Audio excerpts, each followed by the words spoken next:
All right, let's continue on. Now, again, I'll pick up with where we left off. So, yes, so what I am saying is that out there or anywhere in this real world, I am considered to be, and this has to do with universality. Okay, universality is a big thing. If you start giving up on universality, it's kind of bad. For me, I know that even if I wasn't, because I've been in America, so I know if I wasn't in an international zone, that even if I had to, if I had to build myself up in America, according to their dog eat dog rules, I would have no issue. Like their rules, I would have no issue having their rules fit me and building myself up in a place like that where nothing is just given and you got to take it and you got to move up. At the same time, even if I was in other parts of the world, I would still have that same right. I'm talking about universality. In universality, if I do everything the right way and I'm building myself the right way, I'm doing everything strong and all that, and I get screwed over, due to whatever world parties, international world or anything, any kind of community, if they're screwing me up, that really means that everyone on that level as me is screwed up. And it could even mean that everybody that's lower than us gets screwed up really bad too, right? Some people don't comprehend that. They'll be like, no, I'm special. He's not. And screw him. And it's like, okay, it's stupid, but I'm not even going to go there and talk about that. But that's where we left off. I was saying that, in the real world, I'm considered to be just as rich and upper class as the upper class.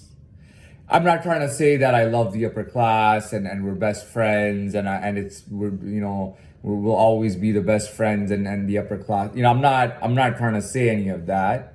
Not getting into that. Universality again is like, wherever you are in the international world, your label is supposed to be recognized. Who you are and whatever you're doing, it's not like, oh, well, in Vancouver, I'm the man, but I fly to Miami. No, I fly to, Miami. I fly to Miami or fly to London, England or Paris, and I'm a total loser there. You know what I mean? That doesn't really make sense. Even if the London and Paris, people in London and Paris, like, yeah, that's perfect. The whole entire international community, Paris and London, let's treat them like that.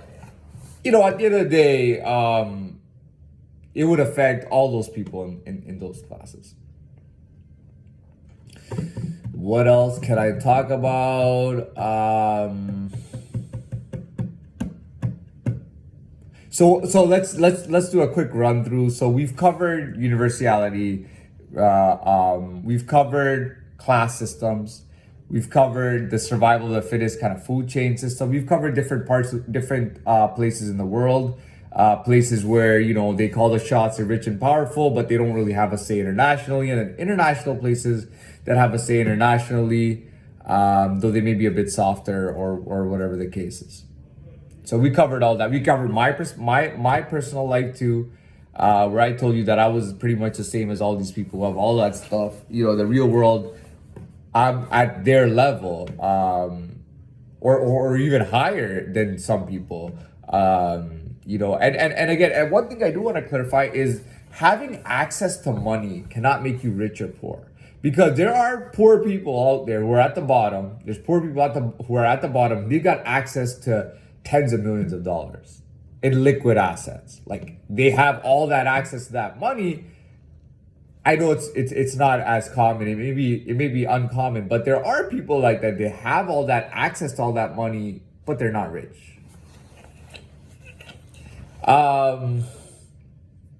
What else can I cover here?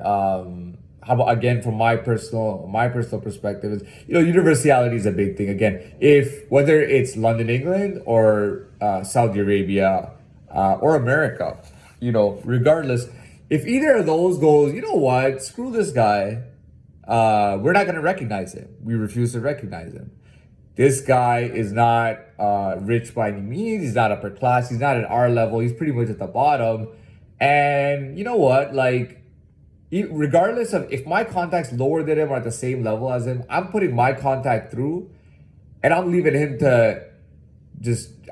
high and dry to just suffer or maybe not to suffer, but I'm leaving him high and dry. What does that mean? So when I say high and dry and suffer, what does that mean? that means kind of like I could be broke and they keeping me broke, and I'm not having any opportunity, even if I have the capability to make money or to do anything or to socialize or anything, and they think it's funny. And they're like, well, let him, but we're gonna be good. I'm not gonna say anything more than that right there. You could say that my opinion is wrong. I really don't care. What else can we really talk about? Well, that's kind of what I'm trying to think about. What else could we talk about? I mean that is what it is. Code is a big thing and all that. The last time I did a video, I believe we did best of class, and then we did with the best of class we did size and experience and stuff. So like I said, let's say a woman let's say we're in a hotel and she's at the front desk. Okay, she's at the guest service desk where you check in. Now there may be me and another person, right? Now she might see me and see that maybe I'm a higher birthright, but that, it doesn't seem like I have anyone that's really like, I don't really have anyone in my life or something like that. Or I'm not really, even if I am connected, but she's thinking like, oh, there's not going to be no repercussion. I'm going to treat this guy like shit. She might also look at me and go, yeah, he looks like he's the best in his class, but so what if you're so good? I've never really talked to anyone so good, so I'm gonna treat you like shit. But there's someone behind me, and that person behind me is like a large old man with a big beard and a big mustache, and maybe not big strong, not like a bodybuilder, but maybe just a big strong man. 7 foot tall, big man. Chances are, I know this because I know with those kind of people, like that, the woman I described at the front desk. At the guest service, she'll look at me, okay, the front desk, she'll look at me, and again, I told you what it is. Now, she may choose to treat me worse, and with that guy, be like, oh, okay, here you go, it's cool. That basically means that, she's, that's how it is. When we see size and experience, we kind of start giving it. And that's why I've been frustrated lately in my life, because I feel like I have that same size and experience as some of the bigger boys, but not having I guess in today's world, we get rejected for being the best in our class. Like, oh, you think you're so good. What are you so good at? What's so special about you? Versus, especially for women or some women who don't really know what's going on, and they see a big guy experience, and they kind of, older guy, they're like, okay, here you go.